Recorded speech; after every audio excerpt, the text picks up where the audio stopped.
So I'm going to go ahead and mute everybody one more time, and I'd like to ask that you please stay on mute. And our presenters will unmute themselves when it's their turn to present. Thank you.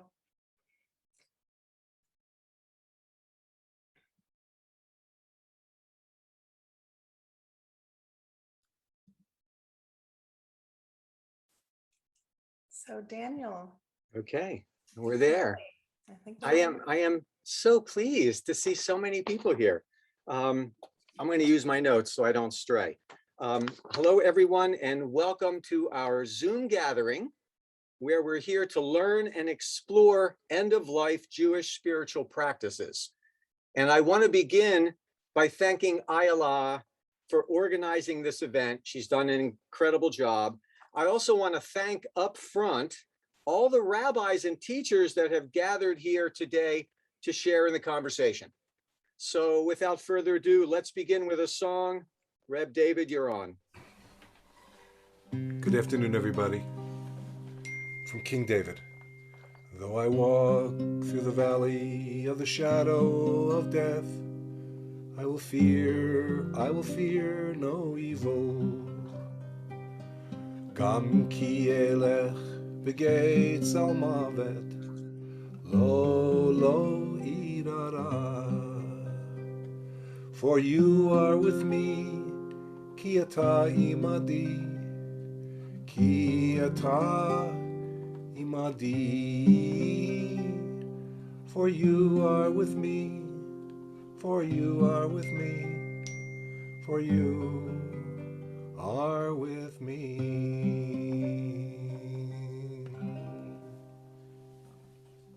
Thank you, Reb David. So welcome, everybody.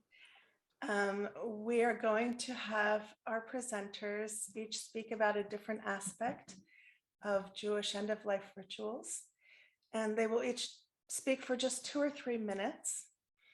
And at the end of these presentations, we will have a Q&A session.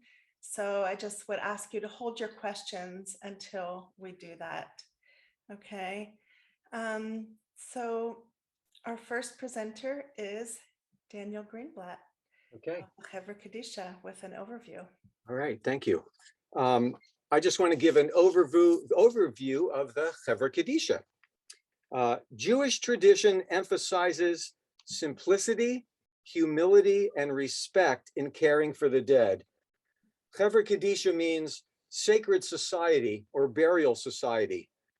We consider all Jews part of our tribe and serve those in the Rogue Valley here in Southern Oregon, regardless of affiliation with any synagogue. The work of the Hevreh Kadishah carries on an ancient tradition that binds us to our ancestors, to our descendants, and in a very deep and meaningful way to ourselves. The Hevreh Kadishah of the Rogue Valley provides tahara, which is the ritual washing and purification of the deceased, as well as shomrim, the guardians of the Met.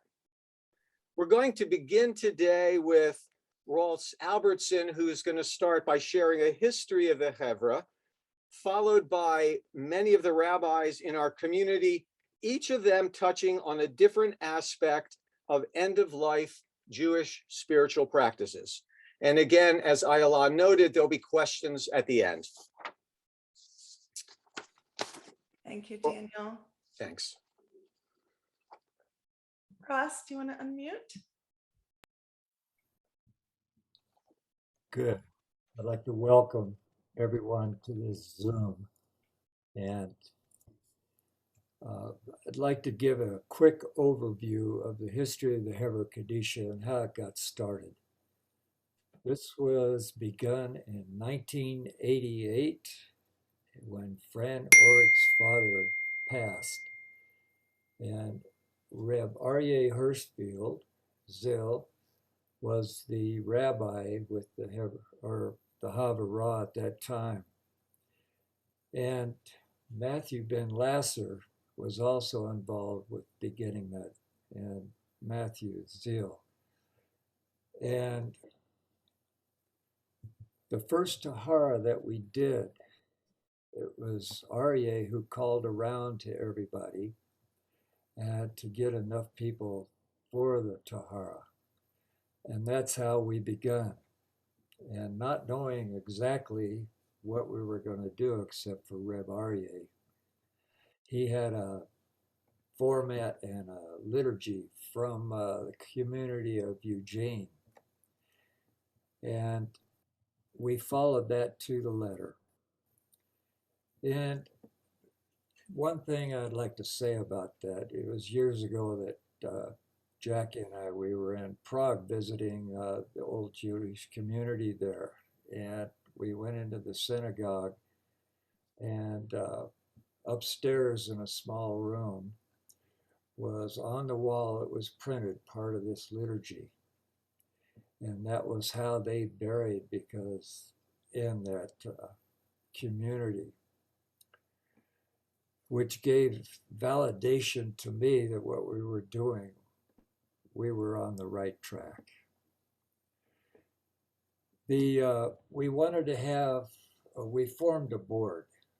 And we wanted to be able to do charity for the people that didn't have enough money to bury their family, or we could help them with part of it at least. And we also wanted to do Shmira, Tahara, and ritual meal, and be able to gather a minyan, because there wasn't that many people in that were Jewish in the Rogue Valley at that. And so charity was big for us. And over a period of time, we were also instrumental in getting the Jacksonville Cemetery cleaned up and getting Scenic Hills here in Ashland cleaned up. And we've also done workshops in different communities. And one of the communities is actually started up their own Hevreh Kadishah. That was Eureka. And Daniel mentioned that we also took care of people that weren't a part of the community here. And that happens for other people from different areas. Like there was a couple in Hawaii, sister died here who was not affiliated, and we took care of her. And also a young man from Israel who we took care of. And it took many phone calls back and forth. So Ross, thank you so much. I need to stop you there because we're out of time. But people can ask questions at the end. Thank you so much. Thanks, Ayala. Yeah, so it's my great pleasure to introduce Rabbi Avi Zweibel of Chabad. Rabbi Avi. Thank you so much, Ayala, for giving me this opportunity. And also thank you everybody for taking the time of the day. You have beautiful attendance here to being part of this very, very important gathering meeting. People have been asking me why a Jewish burial, and why is it that we put such a great honor and respect the way we treat one who has passed on. Even the name of this group is called Hevreh Kadishah, which means the Holy Society. It's very sacred. If anybody's done a tahara or anything else, known how beautiful rituals, how beautifully we treat the body. And the question is, why is that? And there are many reasons for it, but just one idea I'd like to share. The Talmud shares with us a parable. One time there was a king who had a beautiful orchard, and he hired two watchmen. Interesting group. One was blind and one was handicapped. And one day they decided they're going to enjoy these beautiful fruits of the orchards. What did they do? The one who was blind went on the shoulders of the handicapped, and he led him the way all the way till this beautiful tree, and they helped himself eat the tree. Without getting into the context of the Talmud, but perhaps this is a beautiful parable of life. And many of the rituals which are done after one passes away is all about this tale of this marriage between body and soul. You know, the soul comes into this world and he sees all these wonderful opportunities to do all these wonderful mitzvot, these good deeds, but it cannot do it on its own. It doesn't have hands and feet. It sees it. It sees all these beautiful opportunities, but it needs the body to do those mitzvot. It doesn't have hands, the physical hands to give charity. It doesn't have physical hands to take the matzah in the hands and eat the matzah on Passover, or light the menorah and so forth on Hanukkah, or the head to put on tefillin, or the mouth to say beautiful words of Torah and prayer. It is through the body that the soul, the neshama, has the opportunity, the ability to do mitzvot in this world. And the body, so to speak, becomes like a beautiful vessel, a beautiful temple, which housed the soul for so many years. And therefore, after the soul continues on its journey, leaves the body, we still treat the body with real respect. This was a body that was a temple for this beautiful piece of God, the soul, which was contained within it. And it becomes like a Torah scroll that, unfortunately, let's say, even if you cannot use the Torah scroll, becomes, for whatever reason, thank you, you cannot use the Torah scroll any longer. You treat it with proper respect and you bury it in the ground. So too, we treat this body like a Torah scroll, with beautiful, with dignity and true respects.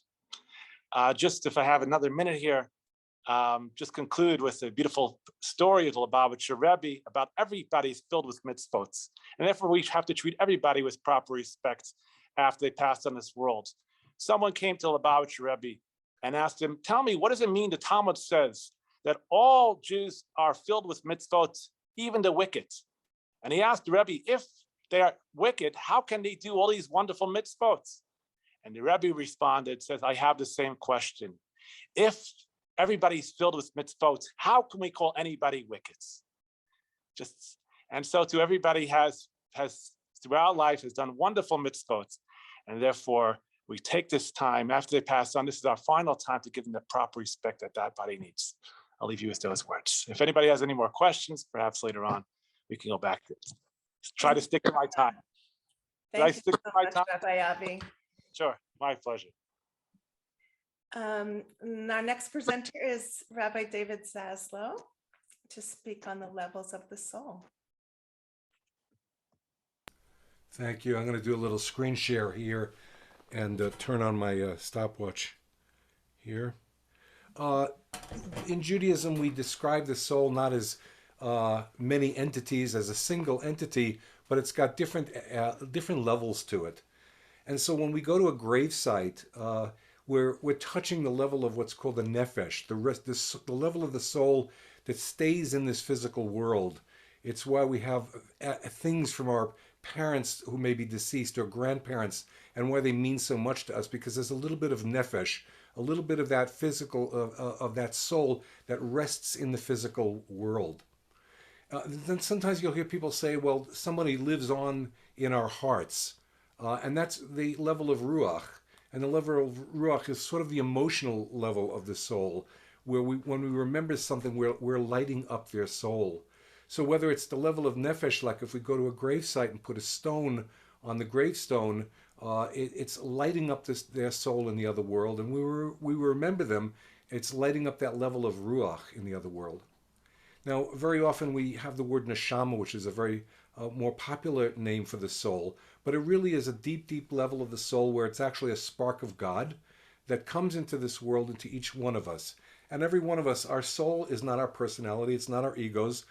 We don't own our souls, our neshama. The neshama is actually a spark of God that comes into us and lives through us. And it's related to the word neshima, which is breath.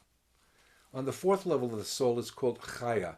And chaya is something like what Carl Jung called the collective unconscious, that all of us are connected together in this incredible underground network, you might say, this life force, and that all of us, it's not a personality, it's not an individual, you are not an individual at the level of chaya, but what you are connected to all other people. And finally, the level of yechida. And Yechida sort of means oneness or unity. And you can't say much about Yechida because it's so beyond the beyond. But I just want to say that when we're talking about Jewish burial society, when we're talking about taking care of the met, the body of somebody who's died, the beauty of what we're doing is honoring the levels of soul. We're honoring the nefesh of the person, the ruach and the neshama, the chaya, and the beyond, the yechida. Thank you. Thank you so much, Reb David. So next I want to invite Rabbi Julie Benioff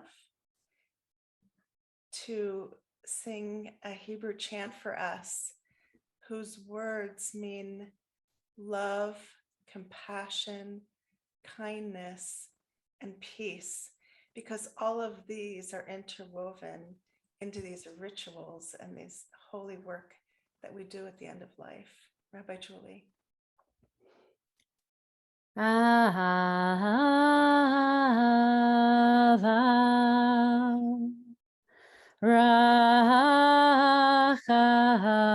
Rachamim, Chesed,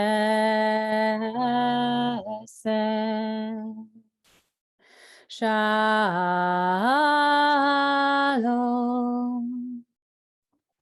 Ahava,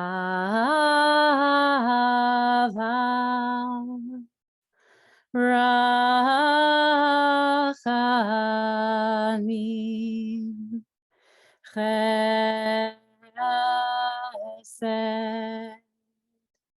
Shalom,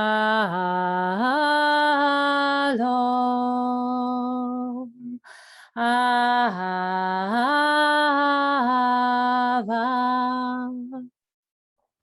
Rachamim,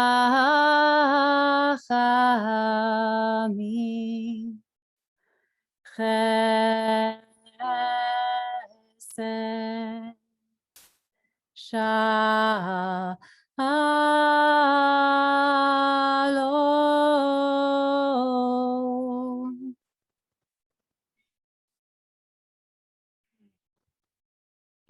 Thank you, Rabbi Julie. Music, chanting, nigunim are so much a part of some of these rituals as well. So Rabbi Sue Morningstar is our next presenter. And Rabbi Sue is going to be speaking about tahara, the ritual cleansing of the body. So thank you so much. I'm honored to be among this group. Tahara and Shmira are unique mitzvot, rituals surrounding death that are not intended to comfort the mourners, like Sheva and Shloshim and the ritual meals that we bring to the house of the mourner, but rather to comfort and elevate the soul of the deceased, the met. Tahara is a way of honoring and comforting the newly departed soul. The time between death and burial is called aninut, the crying out. It is a time when the soul is thought to be particularly vulnerable. The soul is in transition, hovering between two worlds. Nabokov said, "Our existence is but a brief crack of light between two eternities of darkness." This is not the Jewish belief. Our mystics describe the soul on a journey to the next world, and it is our task to assist that soul on the journey to make a peaceful transition. Participation in this holy work is called Chesed Shel Emet, a true act of kindness, partly because there is no way for one to be repaid for the service. Traditionally, the mourners are unaware of who has participated in the ritual, and it is done without any expectation of thanks or repayment. The actual tahara, the ritual bathing, cleansing, and purification of the body, takes place in an atmosphere of dignity and respect. Before entering the room, we get centered. We join in a circle and prepare ourselves mentally. Although we never know what to expect, It is always as if we are entering the Holy of Holies. Each Tahara is different. Some are more difficult, especially if the death is a traumatic one, or if someone young, or even, God forbid, a child. Out of respect for the Met, there's no unnecessary talking. We don't pass objects over the body, and we keep as much of the body covered at all times as possible. When we come in, a candle is lit. Before we begin and after we finish, each one of us asks the Met for forgiveness by name for any offense we may have committed, intentionally or unintentionally. And we state everything that we have done is for your honor. First, the body is washed, the nails are clean, the hair is combed. The body is always treated with love and tenderness.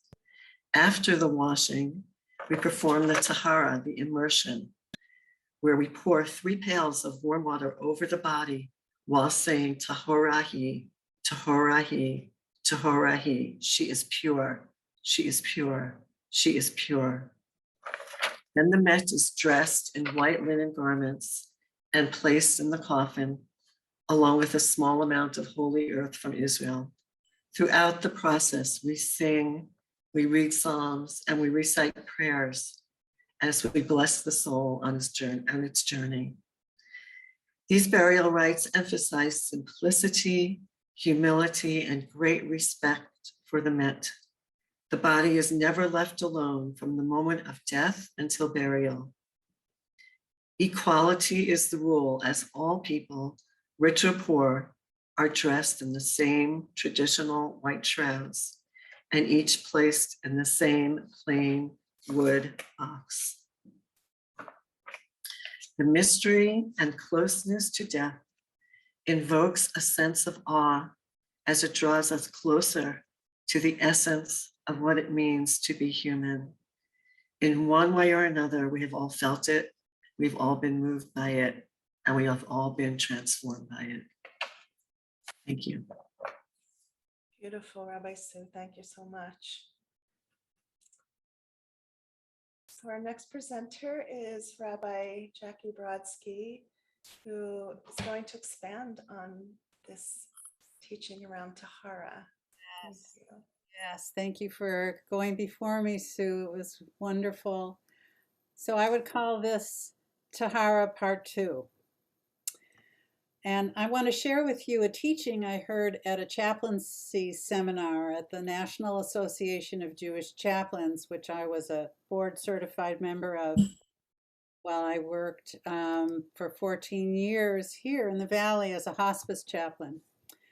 So the presenter talked about the 6 entities or categories present in the Tahara room.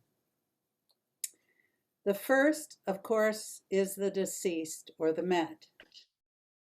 As Rabbi Joseph Soloveitchik said, here is a spiritual individual who is self-aware and conscious, a personality which driven by vision and hope, who despaired, rejoiced, and grieved.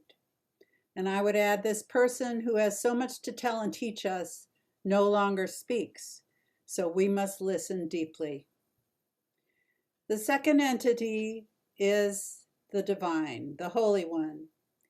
We prepare the Met for his or her encounter with God, and God is very present in the prayers, in our thoughts and hearts, and it's believed that God's presence stands in the room, in the Tahara room, at the head of the Met. The third entity is the Hevreh Kadishah members. And who are we? We are ordinary people, but not during this procedure, because our task is to stand beside the dead in prayer before God with loving kindness. As Rabbi Sue said, Chesed Shel Emet. The fourth entity, who else is present? The parents of the Hevreh Kadishah members. Through treating the fellow person who has died with dignity and with the utmost compassion, A person there is able to feel a sense of connection and compassion for our own loved ones who have passed on. We are, as it were, almost in a waiting room between the worlds. The fifth entity is Am Yisrael, the people of Israel. We are more than mere individuals, all of us. As Jews, we are bound in an eternal, familiar covenant, uniting the generations past, present, and future. This eternal soul connection is experienced in the Tahara room. And as Rabbi Sue mentioned, we even have some dirt from the Holy Land that goes into the casket and connects the deceased and connects all of us to the eternity of our people. And the sixth entity, the family of the deceased. The family are usually not in the Tahara room. We, the Tahara volunteers, are doing a kindness for them, such an unbelievable kindness, so that they can just remember the beautiful memories of their loved one and not be traumatized by seeing their loved one in an altered state. So in this way, those of us doing Tahara have an extraordinary experience. We have created a holy space and filled it with eternity, divinity, and kindness with the help of the Holy One. And as was mentioned, this is the last kindness we do for one another, the kindness for the dead. And we do it for the deceased, the family, ourselves, our parents, and our eternal people. Thank you. Beautiful. Thank you so much, Rabbi Jackie. So much love is poured into these rituals.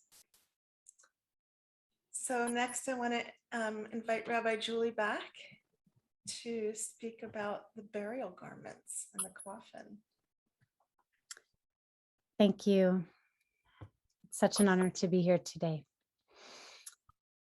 So kind of expanding on a piece that Rabbi Sue touched upon, that during one of the final pieces of the Tahara, the ritual of purification, the Met, the deceased, is wrapped in burial clothing. And this clothing is called tachrichim. Tachrichim, this word, tachrich, means to enwrap or to bind. It is a simple white burial garment. It's usually, ideally, 100% cotton, can be in the form of muslin or linen, and is said to be like the clothing that the priests wore in ancient days within the Holy Temple. It consists of a tunic and pants, a head covering, a face covering, a belt. There are no buttons, zippers, or fasteners, no pockets. Often the Met is also dressed in a kittel, which is a plain white jacket that some Jews wear on Yom Kippur, at their Passover Seder, under their wedding canopy. And one of the things I read about this that was so very beautiful is that a kittel is worn at times of spiritual elevation. And so just to really imagine, and just all these things that we've been hearing about so far, is that this is a moment of the spirits elevating, ascending. And so this is a time for them to be wearing their kittel. Some Met are wrapped in a prayer shawl, a talit, but beforehand, before they're wrapped in the talit, one of the corners of the tzitzit, of the fringes, is cut. These tzitzit represent the commandments and our obligation to do the commandments, but when we are no longer alive, we're no longer bound and obligated to fulfill the commandments. So that ritual is sort of another way of separating our lives, our work of this world as we enter the next world. Really, the essence of this is simplicity, that every person leaves the world in the same way, in the same adornments. There's a text in the Talmud that talks about why is it simple? Why is it this way? Where did this come from? And the Talmud Moed Katan says, formerly they used to bring food to the house of mourning, the rich in baskets of gold and silver, the poor in baskets of willow twigs. The poor felt ashamed. Therefore, a law was established that all should use baskets of willow twigs. Formerly, they used to bring out the deceased for burial, the rich on a tall state bed, ornamented and covered with rich coverlets, the poor on a plain bier. The poor felt ashamed. Therefore, a law was established that all should be brought out on a plain bier, bier being this thing that they're carried on. Formerly, the expense of the burial was harder to bear by the family than the death itself, so that sometimes the family fled to escape the expense. This was so until Rabban Gamliel insisted that he, one of the head of the Sanhedrin, that he be buried in a plain linen shroud instead of costly garments. And since then, we all follow the principle of burial in a simple manner. We are all the same in death. And this just lifts up this beautiful vision in Judaism of our ultimate equality. Finally, the body is placed in a coffin or an aron and then closed. In Genesis, we have the text, "For you are dust, and unto dust you shall return." The goal in burial is that we should return to the earth as soon and as easily as possible. Now in Israel, it's customary to bury the deceased, except soldiers and except with state burials, with no coffin. And so really a green burial that we are talking about a lot today. I hear you, Ayala, one more sentence. But in so often outside of Israel, a plain pine box is used, a plain wooden box, and holes are often drilled in the bottom to make it a quicker process of return. And so just this beautiful enwrapping of the body in this simplicity and equality to take them on to their next phase, into the world to come. Thank you, Rabbi Julie. So I want to invite next Rabbi Emmanuel Ben David, who will speak about honoring the deceased and the rituals of burial. Rabbi Emmanuel. Thank you. The whole process, as we are talking about here and heard so much about it, really emphasizes one of the basic principles of Judaism, which is duality. Based on what heard, we could think that the deceased, the body, the corpse is sacred, and actually it is avot tum'ah, the worst impurity that is there. And again, this combination is the essence of Judaism. Every morning, we remind ourselves in prayer the important deeds the one enjoys, the fruits of these deeds in this world, in Olam Hazeh, and the principles, the din themselves, remain for us in Olam Haba, in the world to come. Among them is Levayat Hamet. When you're looking to the translation, it is poorly translated as the burial, and actually Levaya is accompanying, going along with, okay? And that is starting at the minute of the deceased, as Rabbi Su was mentioning, with the Shomrim, with the whole process of taking care of the body. This is Levayat Hamet. And all that is encompassing in all that. And this mitzvah of Levayat Hamet is so important that Talmud says, one who meshamer means watches, guards, preserves, all these actions that we just have heard about, the deceased, even if it is not his own deceased, his own relative, he is exempt from reciting the Shema, from prayer, from putting tefillin, and from all mitzvot mentioned in the Torah. It is that important. It actually trumps all other mitzvot that we have. So reciting the Psalms or respecting the dead is actually more important, and for that you stop and everything that you could do.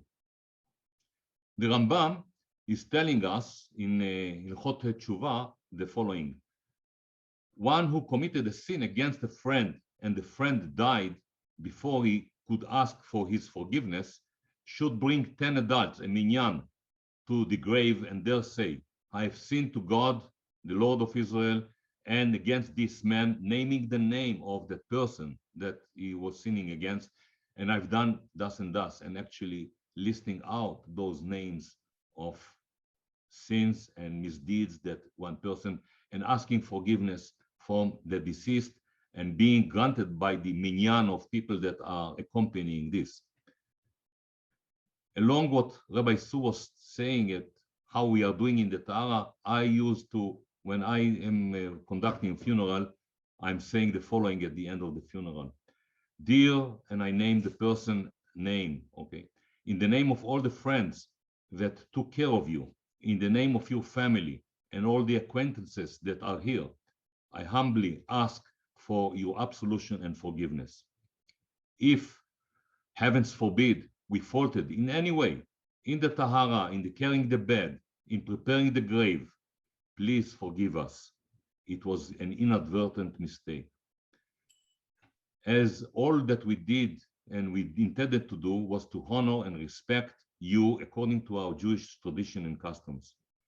Go in peace, rest peacefully on your lying rest, and stand for your fate in the end of days.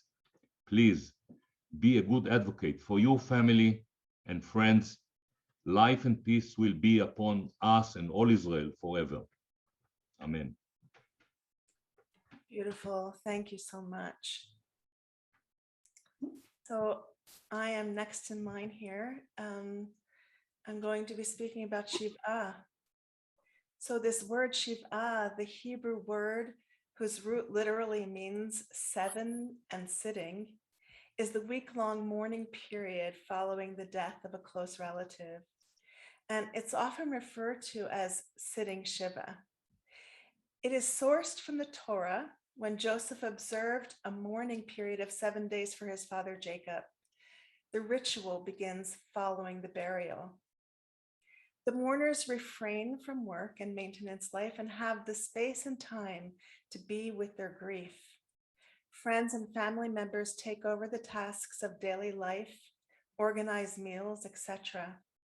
Some choose to sit for just 3 days, and Jewish law actually stipulates that anyone who's in financial distress may return to work after 3 days. It is a great mitzvah of kindness and compassion to visit the Shiva house and to bring food for the mourners, even if you didn't know the person who passed. Jewish law requires that we have a minyan, at least 10 people, to participate in the service, which concludes with the Kaddish prayer, the prayer of the dead. When we go to the Shiva house, we slow down as we enter. Traditionally, no greetings are exchanged. We respectfully wait for the mourners to initiate conversation or remain silent if they are silent, out of respect for their bereavement. The wisdom of our tradition here understands that we may tend to be overbearing in our desire to comfort someone, and so we are guided to do so in a more tender way. We slow down, we listen, we notice what is present and respond to that in kind. Once engaged in conversation, when the mourner signals that, often following the service, it is appropriate and even encouraged to talk about the loved one, share stories of their life. Both the service and the stories are meant to comfort the mourners as well as uplift the soul of the one we've lost. On the morning of the last day of Shiva, accompanied by friends, the mourners rise to literally get up from Shiva, go for a walk around the block.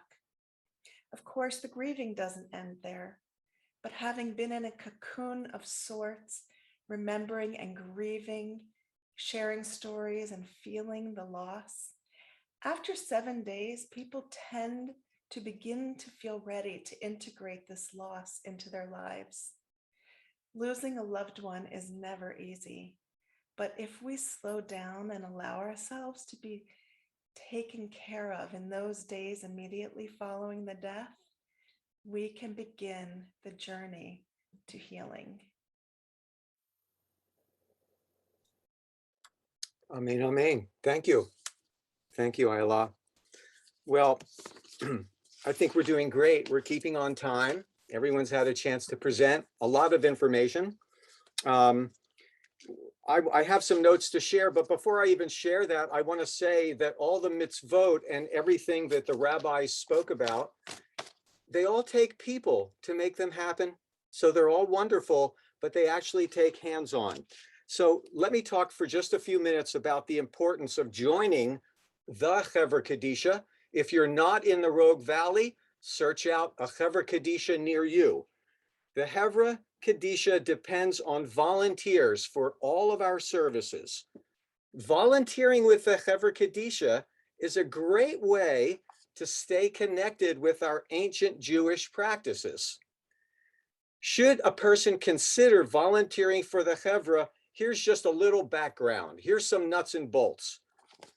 When a person passes, within a few hours, the Hevreh is alerted.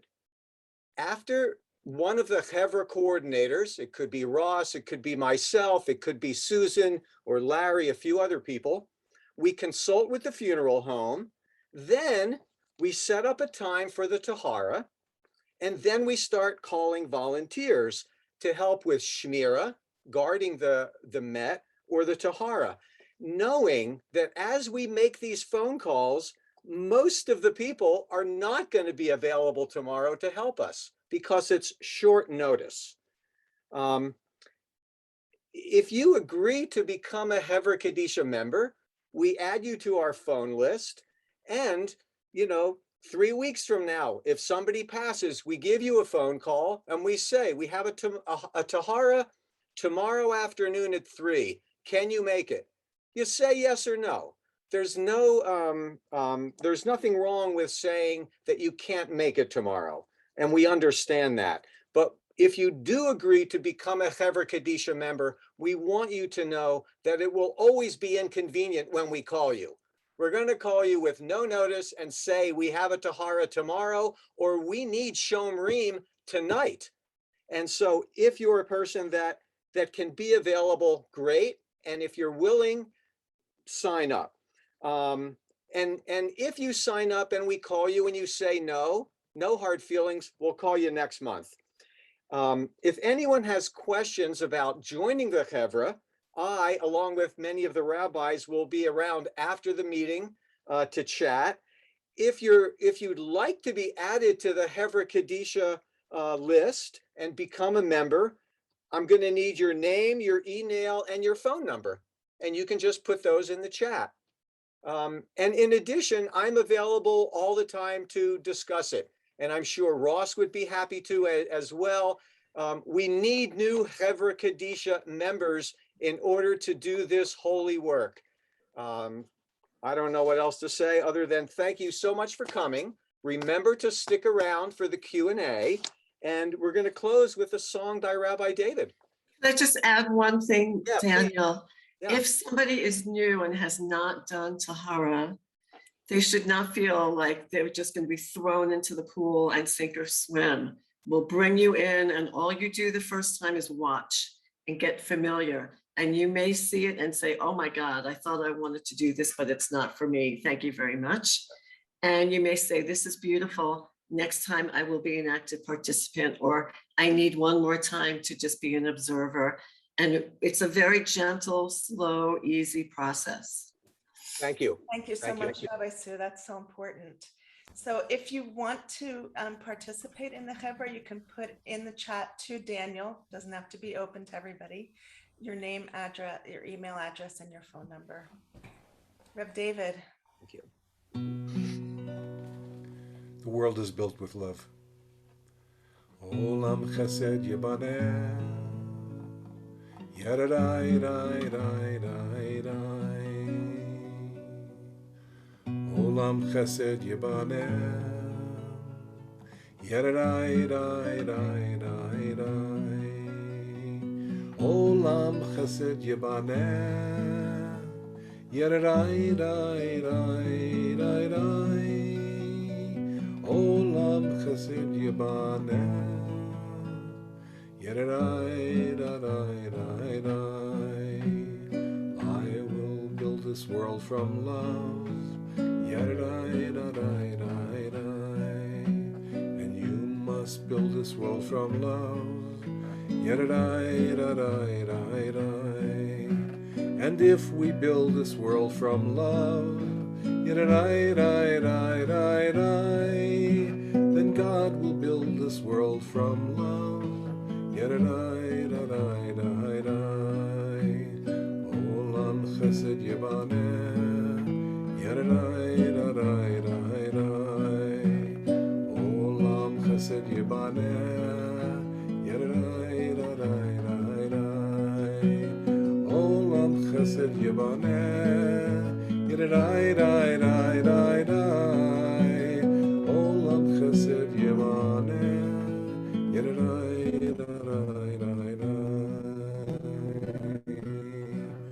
Oseh shalom bimromav, hu yaseh shalom aleinu, v'al kol Yisrael, v'al kol yoshvei tevel, v'yimru amen.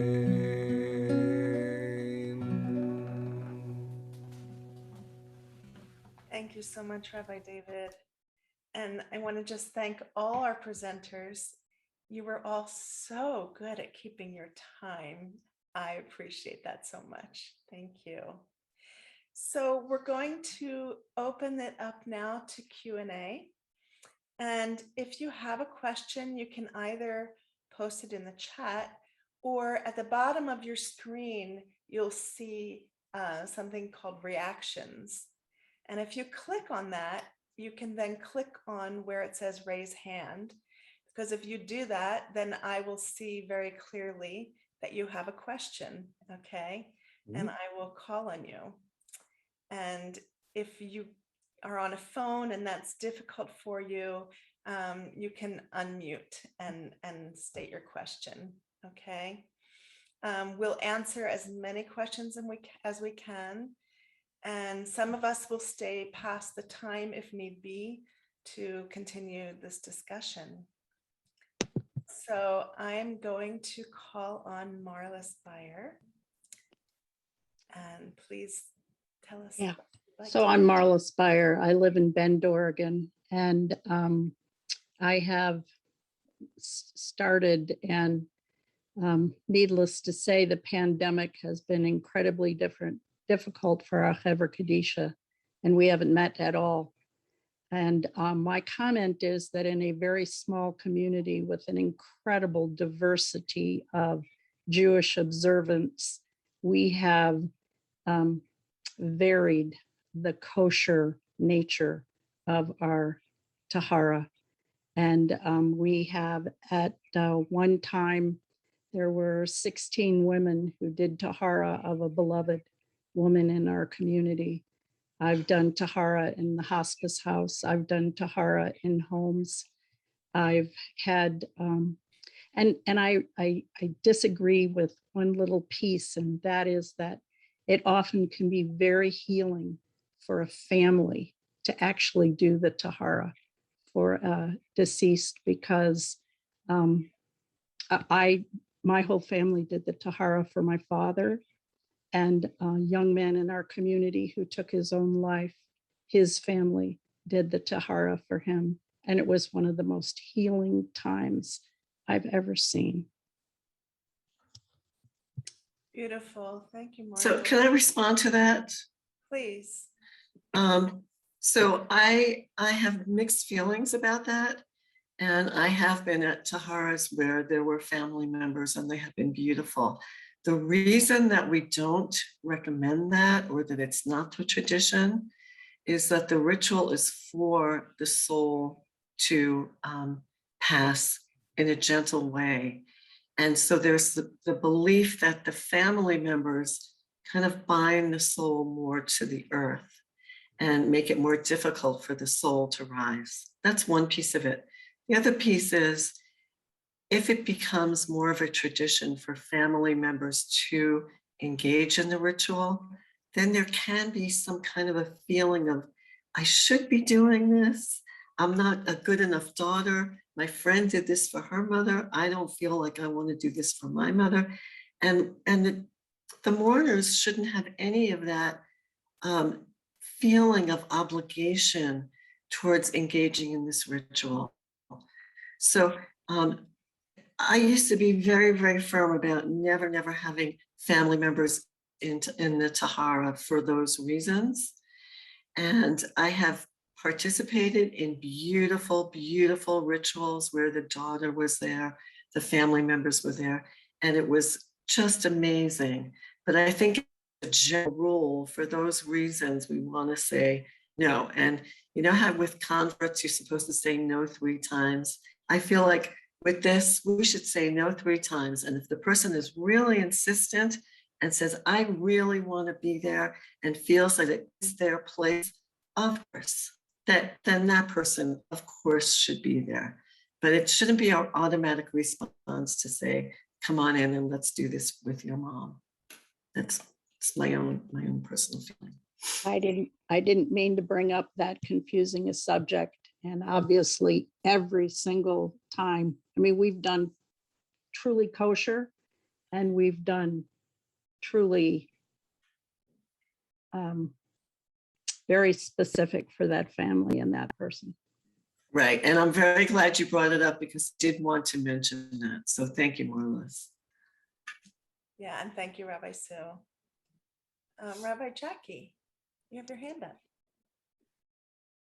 I wanted to just piggyback on what Rabbi Sue said about, okay, hold on a second.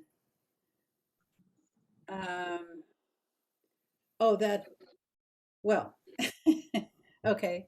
I just wanted to say that, forget about the first part there, that the going into a Tahara room for the first time, I felt, I remember now. Sue said that sometimes it was difficult to be in the Tahara room. And I wanted to say that for me, myself, since the very first time that I walked into a Tahara room, I felt so comforted in knowing that at the end of life, our community helped one another to cross over into the other world, that there was help, there was compassion, there was a path and support to make the transition. So you may not have a difficult struggle with this. You may find a lot of joy and a soul opening when you come into this work. So I just wanted to give you that possibility. Thank you. Thank you so much for saying that. It's so important. Yeah, it is beautiful, holy work, not for everybody. Ayla, Yes. Bill Konigsberg, may I make a comment? Yeah, let me, there's 2 people ahead of you and then I'll call on you. Okay, Will? Okay, thank you. Okay, Jesse, you have your hand up. I was attracted to Judaism because of the death practices and how it honored the body and the mourner's process. And recently, 2 of my really great friends lost a baby at 37 weeks pregnancy, and they're Jewish. And I had spoken to them just after it had happened, and it created all these questions for me because they had said, we're not sure what to do with the burial. Is it considered, is this baby considered to have a soul because it hasn't taken a breath yet? Just to be clear, it was a stillborn. So I was just curious if anyone has information.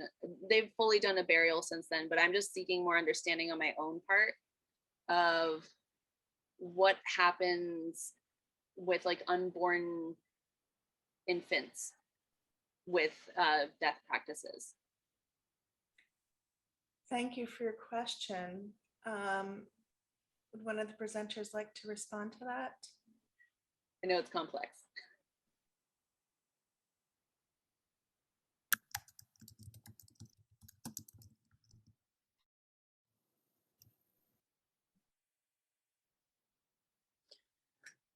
maybe it's something that takes a little more time to process. I think with a stillborn baby is treated as any other tahara.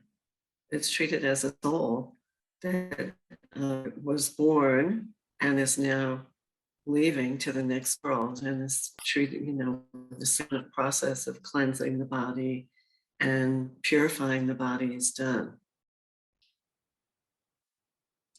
Thank you, Rabbi Sue. In the first 30 days, May I make- 30 days after birth, it's a different classification of death.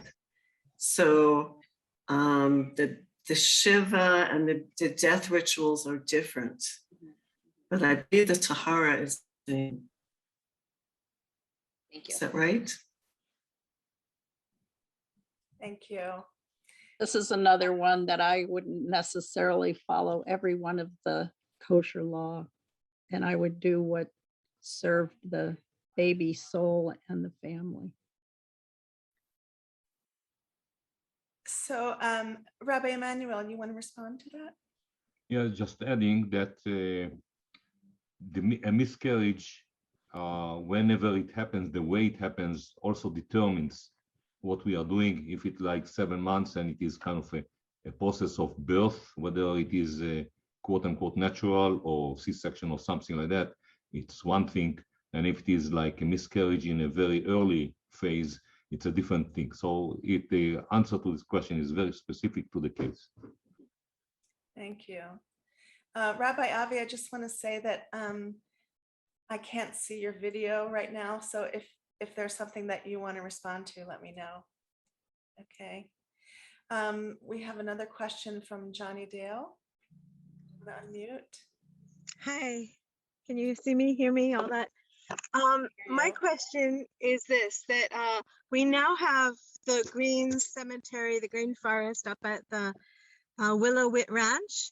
And I was wondering, I spoke briefly with Julie Benioff about this, Rabbi Julie, that does there need to be separation of Jewish people and non-Jewish people if the intention originally was because we could not be buried at a Christian burial site, so we had had to have our own cemetery plots. But if this place is green and there's no separation, do we choose to separate at that point or do we not? Thank you.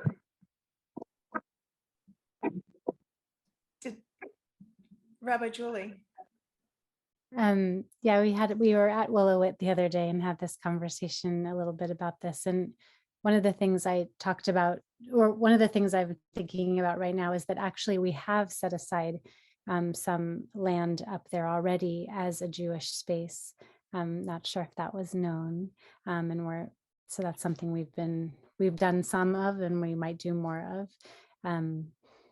Yeah, and then there's just this aspect of whether it's about separation from other faiths or the need to have our own space. It's also about creating sacred space to be on. So this is what I had said to you when we were speaking the other day, that when we bring soil from Israel and put it in the land, we are essentially recreating the Holy Land, this place of return for the souls and the bodies, or the place of return for the bodies that is holy and consecrated, and it connects us with Israel in our homeland. So that was some of my thoughts, but others may want to add to that. And if I may add, Jewish burial by itself is very green, regardless of it is in this place or another place. And then when we are buried in a Jewish cemetery, we are connected through this kind of invisible network of, as Rabbi David was talking about, our neshama, ruach, and chaya gets together, and being in a Jewish cemetery promotes that. Thank you. So Bill Konigsberg and then Karen. Bill, you have to unmute. Bill, we can't hear you. You need to unmute.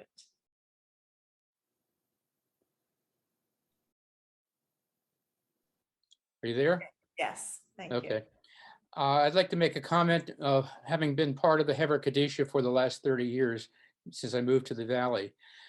For me, working with the Tahara, with the Met in the Tahara, it's part of saying thank you to the human being, the physical being that is there in the room. And it's helping me as well as the people around me and the human being to let go. The spirit is trying to let go or wanting to leave and move on. And we, as the members of the Tahara group, are helping it transition. The soul is a spirit being, it's not tangible, whereas the Met is tangible. And we're saying, for me, I'm saying thank you for being on this earth plane and being a vehicle for the soul to exist and participate in our world. My thoughts also on the baby, the soul is hovering, has not joined and locked in permanently until after the baby is born. So during that period of time, the spirit or the soul has not identified 100% with the baby, with the child that's in the womb. So letting go is easier for the soul, but still the same reaction with the human on the human level, that we have to say prayers and go through the full burial ritual to allow the Met to go on and the spirit to go on. That's it. Thank you. Thank you. Karen, would you like to unmute? I'm wondering, for some of us who might have difficulty with these terms, and I'm looking for Rabbi David, who's so good at these lists, if somebody could write some of these terms down and just a brief line about definition. So do you have any specific terms that you're wondering about? Probably no, because if I could say them or spell them, I wouldn't be asking.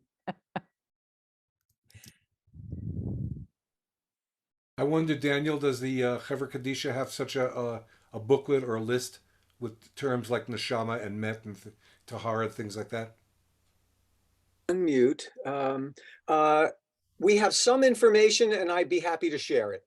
Yes.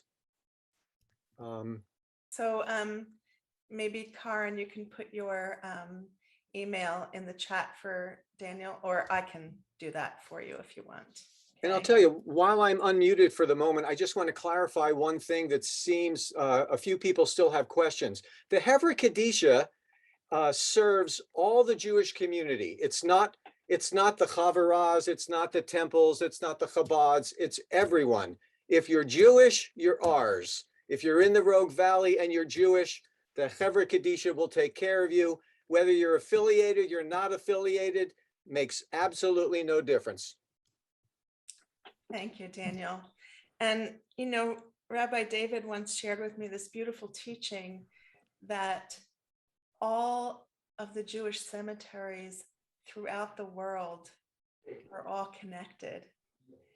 Because somebody mentioned before about, you know, being buried in a Jewish cemetery. And I think that's one of the reasons that we do, because we are all connected in life and in death.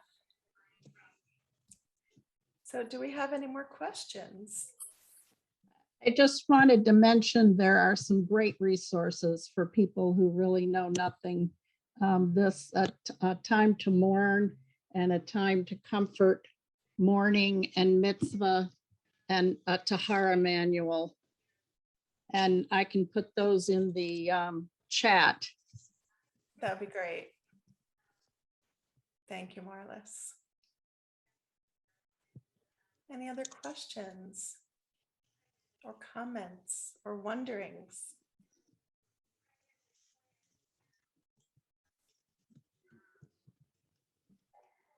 May we all continue seeing each other in this kind of state that we are for many, many years to come. Amen. Amen. Thank you. Well, Jill, did you have something you wanted to say? Well, it's a little off the Hevreh Kadishah, but it is about the tattoo philosophy. I know at one time, if you had a tattoo, you couldn't be buried in a Jewish cemetery. And is that changing? Does anybody know? Well, does I don't think we have that. respond to that? No, we don't. Well, tattooing may be frowned upon.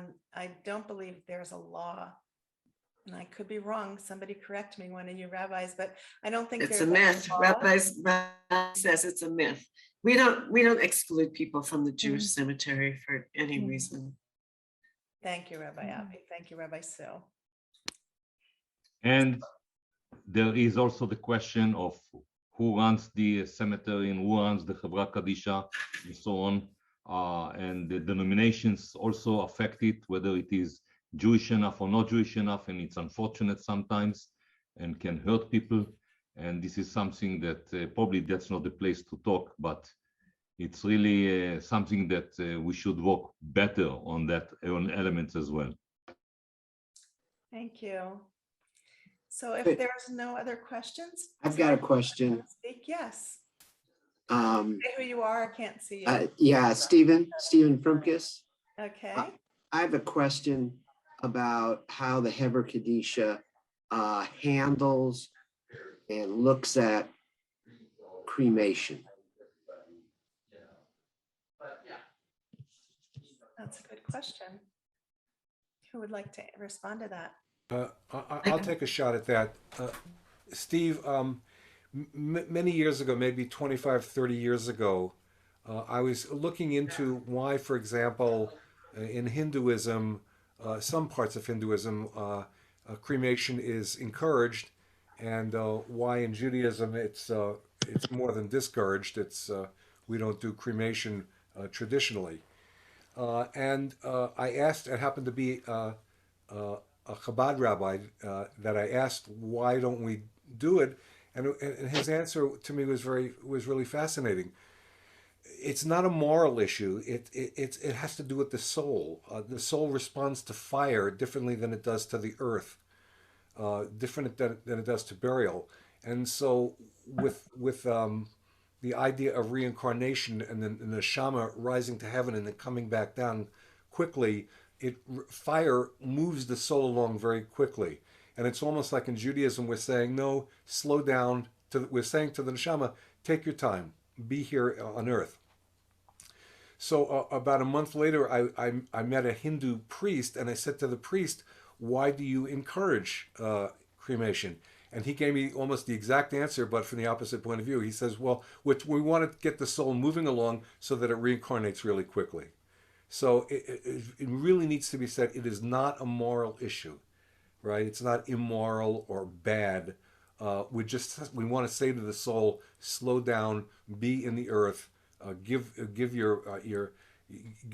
the body be, in a holy way, compost to the earth in return and give nutrients to the earth. So that's my take on it. I have a couple of things to add, Rabbi David. I would say that every tradition has their own way of dealing with the body after the soul passes. Some by air, in Tibet, on those high mountains, left to the air for the elements to get the body. Some dump the body into the ocean and have at sea burials.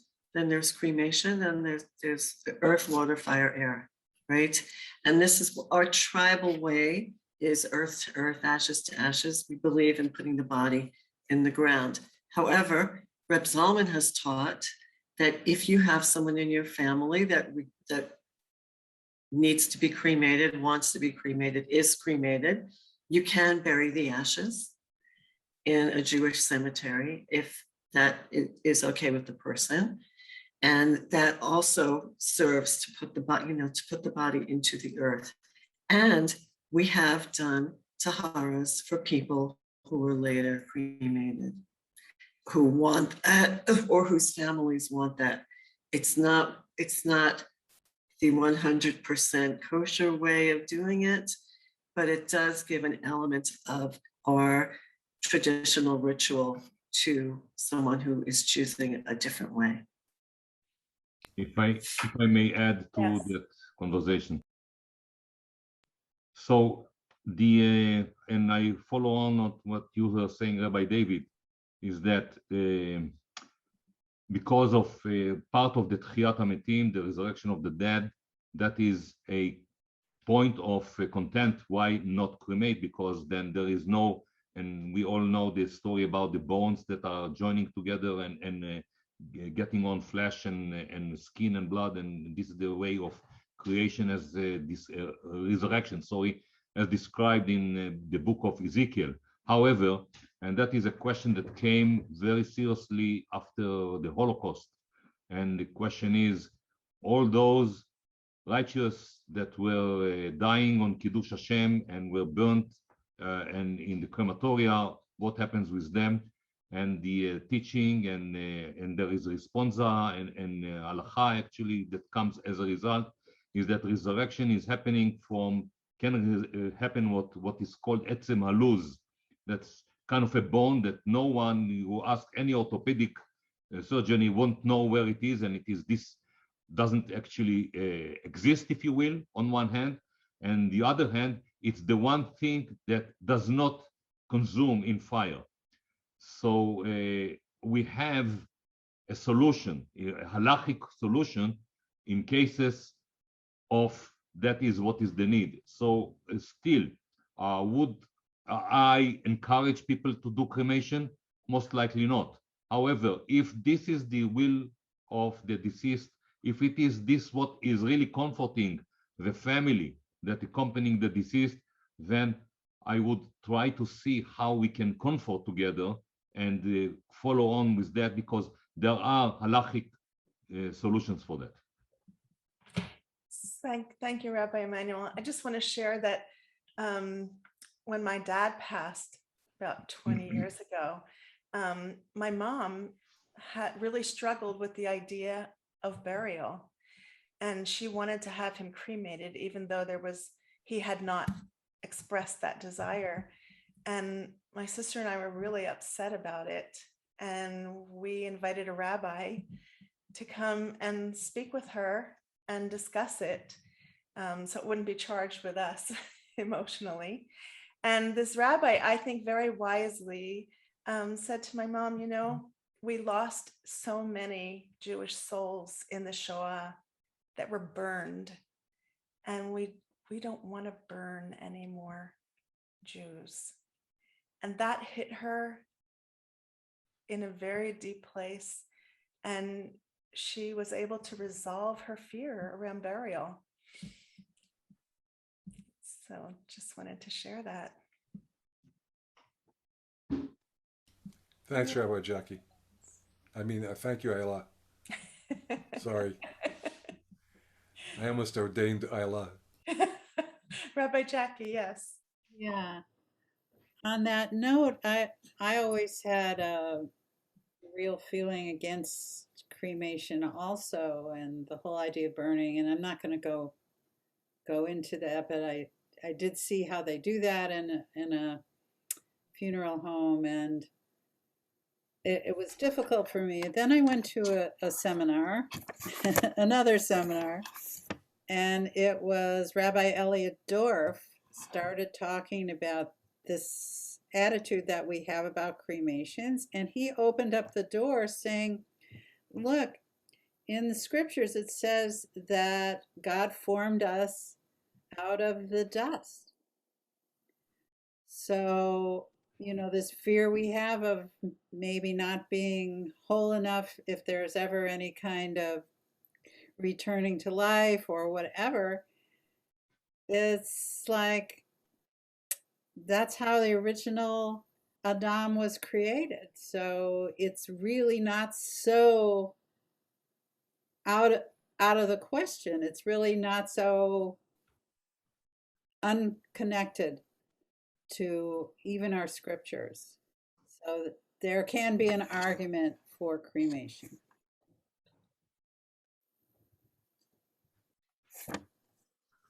And I just, Rabbi Julie. yeah, thank you.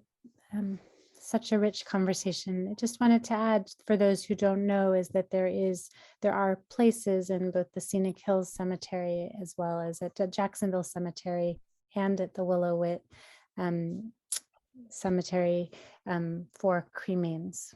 So, but in our, we've created and designated spaces for that. And so, and also have done or are prepared to do where if one spouse has one wish and one spouse has the other wish, that the two can be buried together, the cremains as well as the body. Thank you.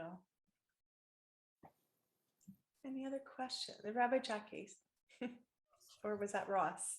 Yeah, this is Ross. Yes. We were doing a workshop for another community, and cremation was a big topic there also.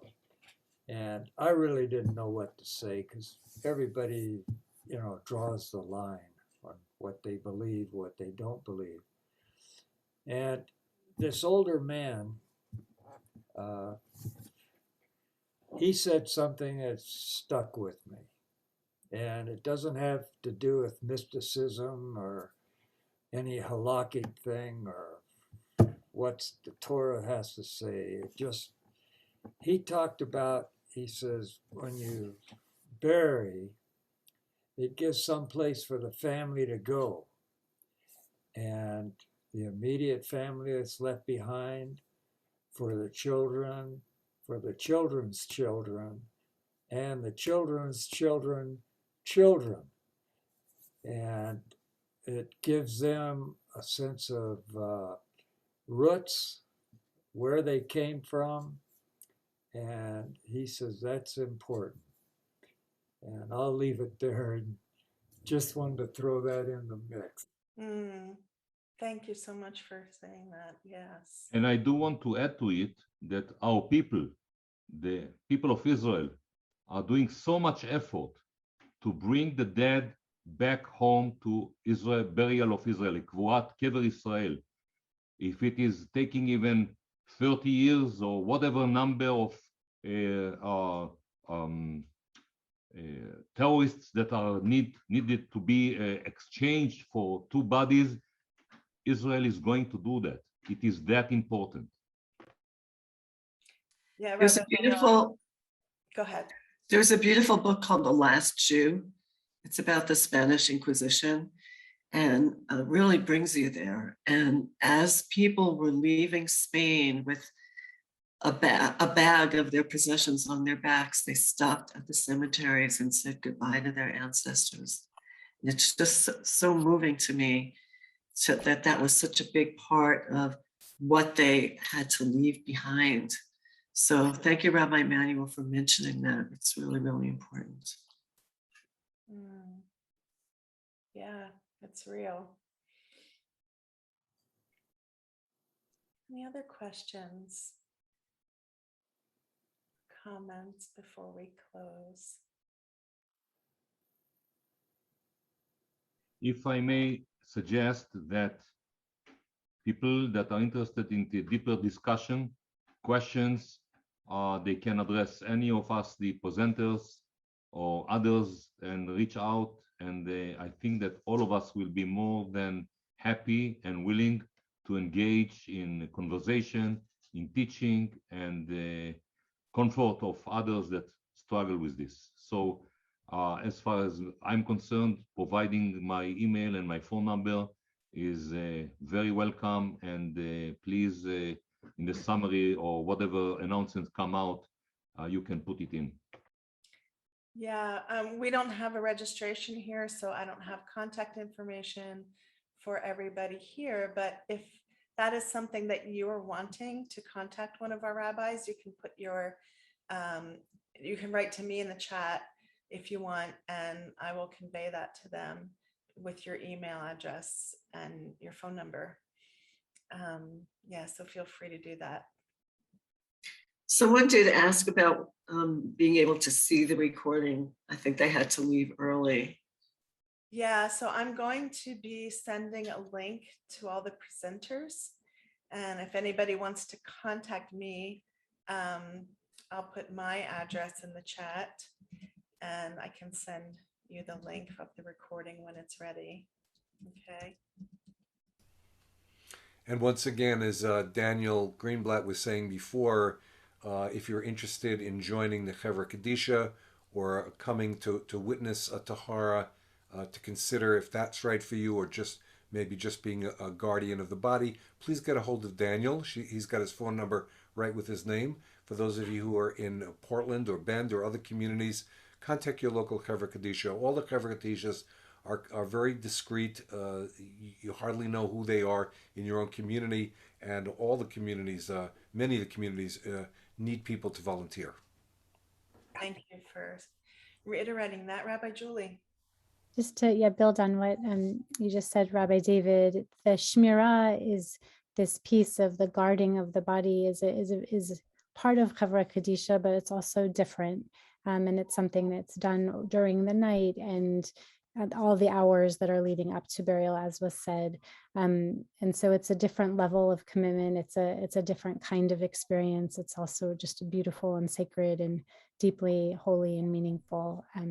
So if that's also something that's so needed and so important and so meaningful. So it's an important step in this bigger Hevreh Kadishah process. Yes. Well, I want to thank all of our presenters for being part of this from our 3 synagogues here in Ashland. So beautiful to come together for such a holy purpose. And I want to thank everybody that's showed up to be here with us in this gathering to learn about these beautiful practices that allow us to bring more love into the world when we do these amazing things and taking care of the dead and honoring them. So thank you so much. Again, you can write to me if you want the recording.